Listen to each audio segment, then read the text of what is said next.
suis technicienne qualité, sécurité, santé dans l'environnement, dans le nucléaire. Je m'occupe de tout ce qui est dossier documentaire pour les pandards qu'on livre dans des centrales. Et j'ai 3 enfants, je suis maman solo. Du coup, on va parler de tout ce qui est question feeling. Donc, vous connaissez le principe. Je vais poser une question et après je vais rebondir en fonction d'eux par rapport aux réponses qu'on va me donner. Donc on va commencer. Comment tu fais pour être acceptée dans un domaine qui est aussi masculin que celui-ci? Je leur laisse pas le choix.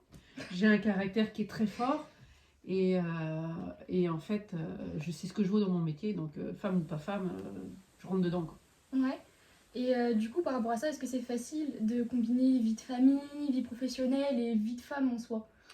Alors, j'ai la chance d'avoir une entreprise où mon patron est très humain et qui comprend que je suis maman solo et que j'ai 3 enfants. Donc, le matin, je pars, il est 7h15 et j'ai 3 enfants, dont une grande qui s'occupe de ma petite.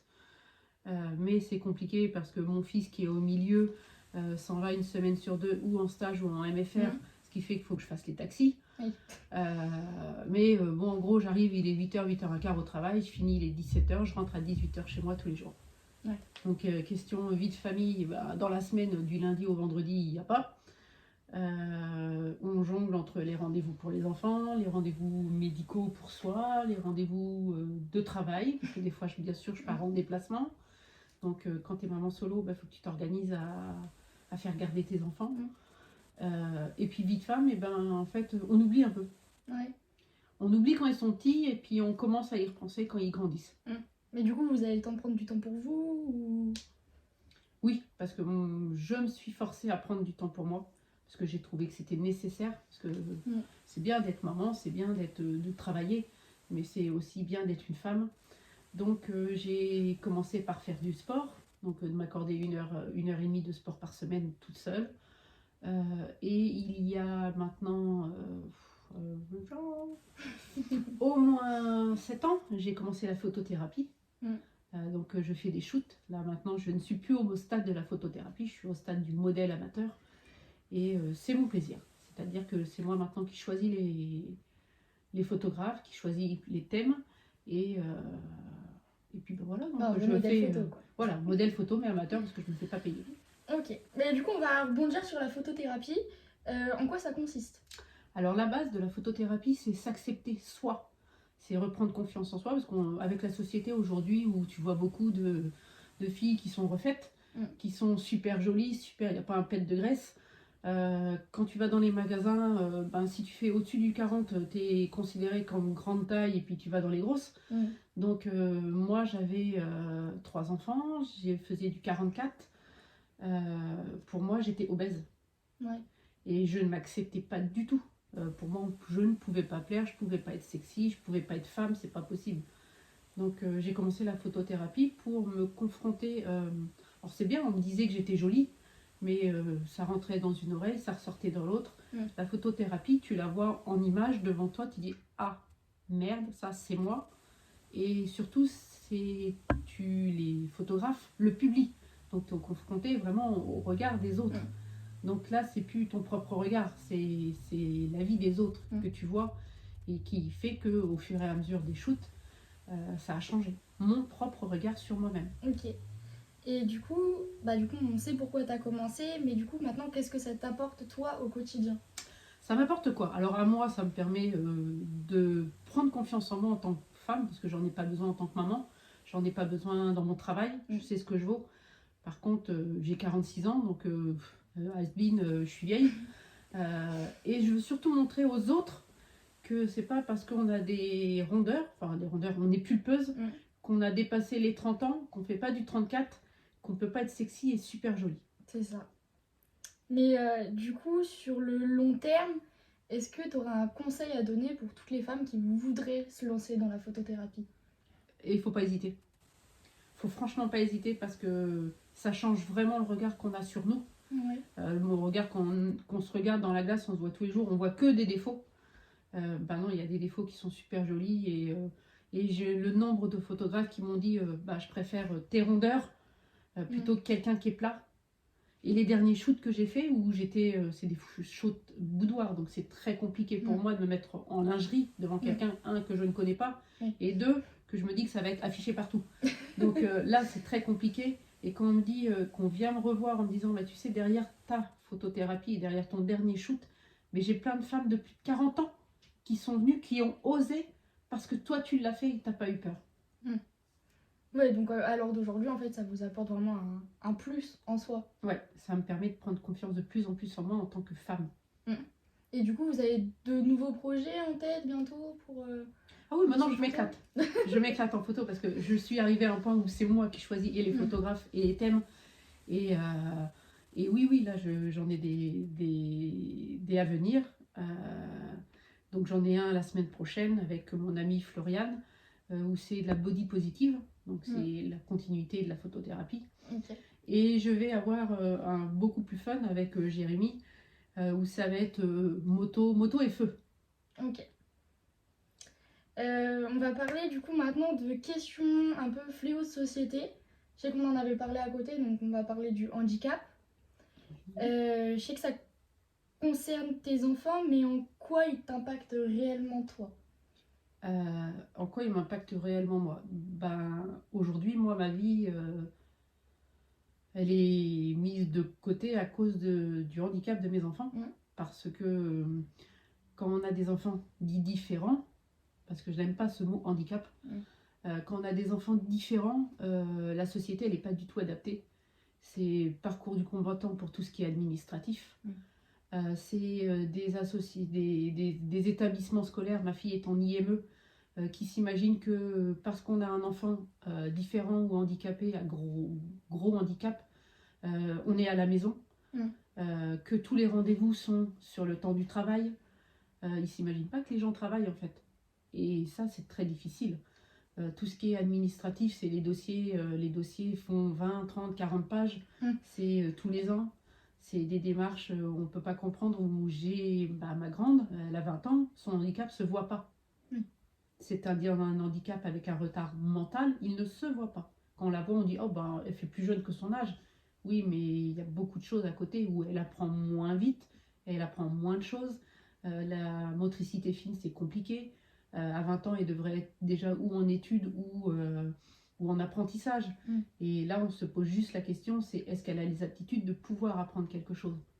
Donc ça m'impacte tous les jours. Mon fils, lui, a un léger retard mental, où il a eu une scolarité adaptée.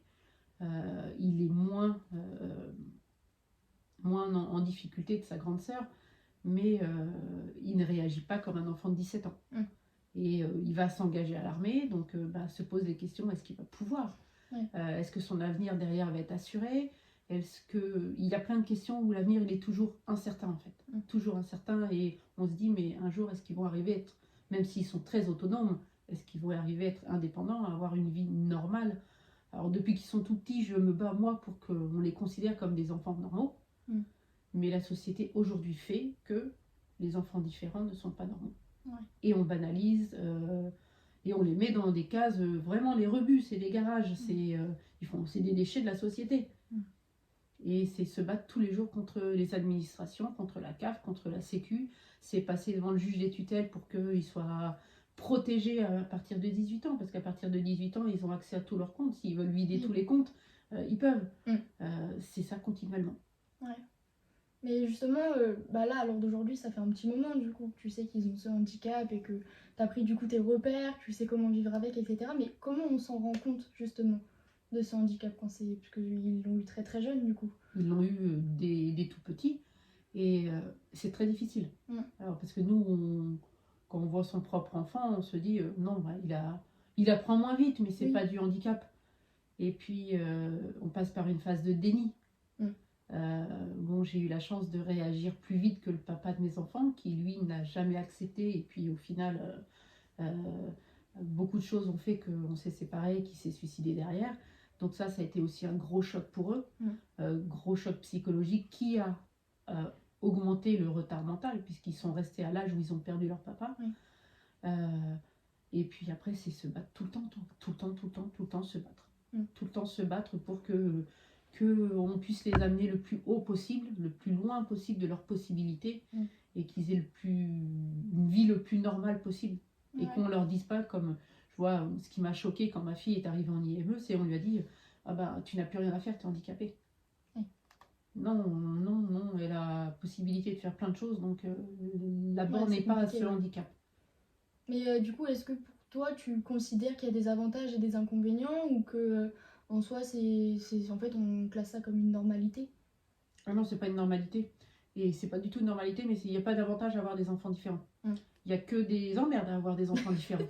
C'est vraiment des gros inconvénients, c'est se battre tout le temps, c'est très épuisant. J'ai une amie qui a un petit garçon qui est handicapé, il a 6 ans, c'est se dire qu'est-ce qu'il va faire l'année prochaine à l'école, c'est adapter sa scolarité, c'est les taxis, c'est les rendez-vous médicaux, c'est constamment. On est géré par ça. Et il n'y a aucun avantage. Et la société aujourd'hui ne fait rien pour les enfants qui sont de plus en plus nombreux. Non, vous avez un enfant différent, bah, vous le gardez chez vous, puis vous vous en occupez. On ne cherche pas à les intégrer et à les pousser le plus loin possible, parce qu'il y a plein d'enfants qui ont un handicap qui pourraient forcément avoir un travail adapté, mais avoir un travail, être autonome et pouvoir être épanoui, quoi. Est-ce que du coup, par rapport à tout ça, tu aurais un message à faire passer justement aux internautes par rapport à ta vie en général, tous les sujets qu'on a pu rapporter, que ce soit être une maman solo, que ce soit la photothérapie ou le handicap de tes enfants, en faire un peu une conclusion? Ah bah tous les thèmes, c'est que ça soit maman solo avec des enfants, que ça soit la photothérapie ou que ça soit avoir des enfants différents qui ont un handicap physique, moteur, mental, il faut se battre tout le temps. Il faut se battre tout le temps, il faut jamais abandonner, parce que de toute façon, si on abandonne, c'est perdu. Et au final, ça rapporte, même si c'est épuisant, ça rapporte. Parce que je suis maman épanouie, j'ai 3 enfants, même s'il y en a 2 qui sont différents, ils vont plus loin que des enfants qu'on aurait laissé tomber. On me le dit souvent, on me dit mais quel courage tu as. Je dis mais c'est pas du courage, c'est juste que je suis maman et j'ai pas le choix, il faut que je les emmène le plus loin possible. Pareil pour les femmes qui n'apprécient pas leur corps, n'est-ce pas, qui pourraient se penser trop grosses, ou dans une société où on voit que des modèles qui font taille 34 qui sont refaites. Voilà, j'ai 3 enfants qui regardent la télé-réalité, les faux seins, les retouchés, les fausses lèvres, les mecs avec que des abdos, enfin c'est tous les jours, rien de naturel. Et que forcément dès qu'on a dépassé le 38-40, ça y est, on est gros. On est catalogué. Non, on n'est pas gros. Et on peut, il y a des femmes qui font du 44-46 et qui ont des formes superbes et qui sont magnifiques. Faut arrêter, il faut toujours se battre, et puis il faut... je suis désolée de la vulgarité, mais il faut emmerder ceux qui pensent comme ça, quoi. C'est ça. Et donc c'est pareil pour les enfants différents. Un enfant qui va avoir un handicap, que ce soit physique ou mental, quand il va vous regarder, il va vous voir en tant que personne. Il va pas vous voir en tant que personne différente. C'est ça. Et mon message, ça serait regarder ces enfants-là ou ces personnes-là comme des enfants ou des gens à part entière, et comme des êtres humains, pas comme des gens handicapés. Voilà. C'est ça. Et merci. Merci pour cette interview, c'était très gentil. Merci de nous avoir partagé ton vécu, ton quotidien, et puis peut-être à une prochaine fois. Bien sûr, merci beaucoup.